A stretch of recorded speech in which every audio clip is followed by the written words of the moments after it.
이건 50년 전 싱가포르의 사진이고 이건 지금의 싱가포르입니다. 이건 30년 전 두바이의 사진이고 이건 오늘날의 두바이예요. 이건 수세기 동안의 변화지만 수세기에 걸친 변화는 어떨까요? 상상하실 것도 없이 제가 설명해 드릴게요. 최초의 도시는 7,000년 전으로 거슬러 올라가는데요. 서아시아 지역인 메소포타미아의 두 강 사이, 고대 이집트의 나일강, 인도 아대륙의 인더스강 계곡, 중국의 황하 강변에 위치했던 것으로 추정됩니다. 도시의 위치는 무작위로 결정된 게 아니라 물의 원천과 가까운 비옥한 땅에 정착지가 형성됐어요. 강이 있다는 건 여행과 교통에도 중요했죠. 하지만 물과 너무 가깝다는 건 위협이기도 했기 때문에 도시는 경계를 정하고 공격으로부터 보호하기 위해 성벽을 쌓았습니다. 고대 이집트의 도시에는 성벽 안쪽에 큰 도로와 연결된 여러 개의 작은 도로와 거리가 있었어요. 집은 진흙벽돌로 만들어졌고 이렇게 생겼습니다.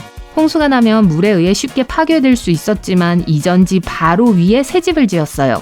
도시는 그리 크지 않았고 대부분 인구가 5,000명 내외에 불과했습니다. 하지만 정말 큰 도시가 하나 있었으니 바로 로마였습니다. 기원전 133년 로마의 인구는 100만 명이었어요. 1810년 런던이 인구 100만 명에 도달하기 전까지는 이렇게 많은 인구를 가진 도시는 없었습니다. 수세기에 걸쳐 로마 제국은 현대 이탈리아, 프랑스, 스페인, 아프리카 북부 및 지중해 주변의 다른 영토를 포함하여 성장해 나갔어요. 로마인들은 여러 지방 간의 메시지와 통지를 전달하고자 했고 기원전 20년에 아우구스투스 황제는 우편 시스템을 구축해서 큰 성공을 거두었습니다. 물론 오늘날처럼 빠른 속도는 아니었어요. 하루에 약 80km 속도로 이동하는 말을 탄 전령이 있었습니다. 기원전 5세기에 로마 제국이 멸망하면서 중세시대가 시작됐어요. 도시는 여전히 물과 가까운 곳에 건설됐고 일반적으로 원형 경로를 가지고 있었습니다. 방어벽과 가까운 곳에 큰 구조물이 있었고 그 주변에는 열린 공간이 있었어요. 거기에 터널처럼 보이는 좁은 거리가 있었고 집은 일반적으로 도시의 남동쪽에 위치해 있었습니다. 대부분의 집은 나무로 지어졌고 주민들에게 약간의 공간을 제공하기 위해 서로 양쪽으로 마주보고 있었습니다. 하수도나 배수 시스템이 없었기 때문에 도시는 현대 도시보다 더 작고 더러웠어요. 또한 오늘날처럼 매일 목욕을 할 수 있는 특권도 없었어요. 시간이 지남에 따라 도시는 더 이상 성벽을 쌓지 않게 되었지만 성벽이 더 이상 도시를 충분히 보호하지 못했기 때문이기도 해요. 산업혁명이 일어나면서 사람들은 일하기 위해 도시로 몰려들었고 도시는 점점 더 커지고 대도시화됐어요. 도시가 과밀화되고 위생 상태가 좋지 않아 도시는 사람이 살기에 좋지 않았습니다. 하지만 얼마 후 이러한 일상적인 문제가 해결되기 시작했어요. 첫째, 대중교통의 등장. 19세기에는 물론 마차버스가 등장했습니다. 가로등도 등장했고 하수 및 배수 시스템도 구축됐어요. 1886년 칼 벤츠는 현재 최초의 자동차로 간주되는 차량에 대한 특허를 출원했습니다. 자동차가 등장하기 시작한 이래로 자동차는 이렇게 생겼어요. 20세기 들어 도시는 늘어나는 인구를 수용하기 위해 더 높이 성장하고 대중교통을 수용하기 위해 더 넓어지기 시작했어요. 그렇게 해서 지금의 위치에 오게 되었습니다. 오늘날 우리는 상점에 가거나 심지어 집에 머물면서 온라인 클릭만으로 무엇이든 구매할 수 있죠. 하지만 아직 거기까진 갈 길이 멀었습니다. 당시에는 유리가 사치품이었기 때문에 초기 상점에는 유리창이 없었어요. 상점은 전문적이고 상품 종류가 한정되어 있었으며 상점 주인은 보통 상점 위에 살았습니다. 시장과 박람회는 매우 인기가 많았기 때문에 물건을 사고 팔고 싶은 사람들은 먼 거리를 이동해 박람회에 가곤 했어요.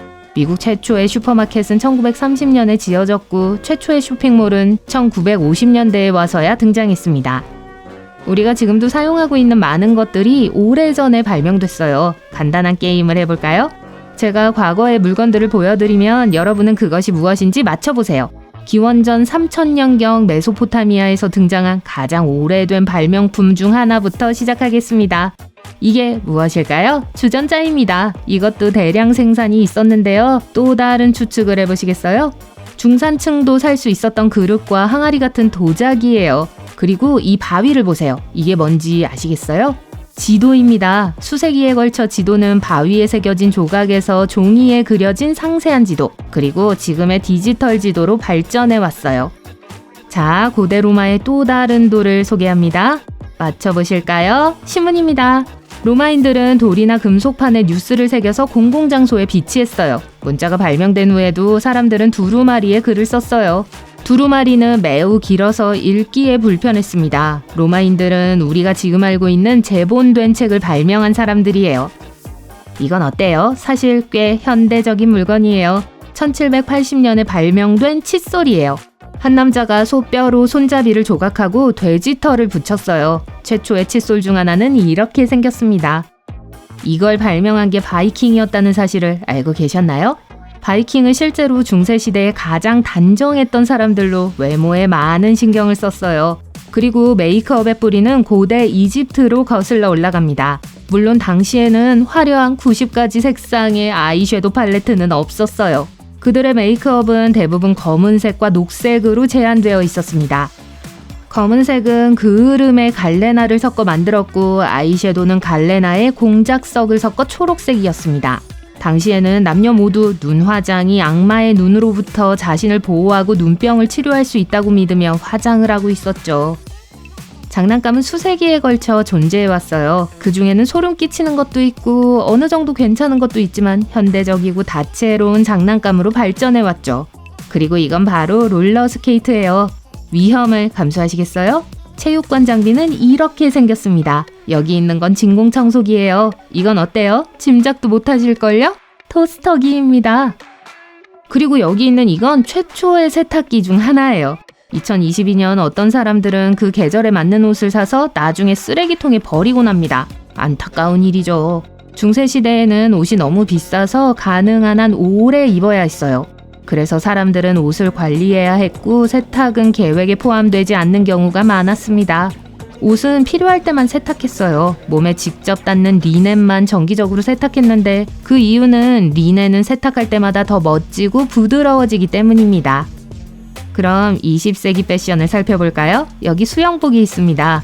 100년 전만 해도 수영모는 여성 수영복의 일부로 헤어스타일을 보호하는 용도로 사용됐어요. 이 세일러 스타일의 수영복은 1900년대 초에 매우 인기가 있었습니다.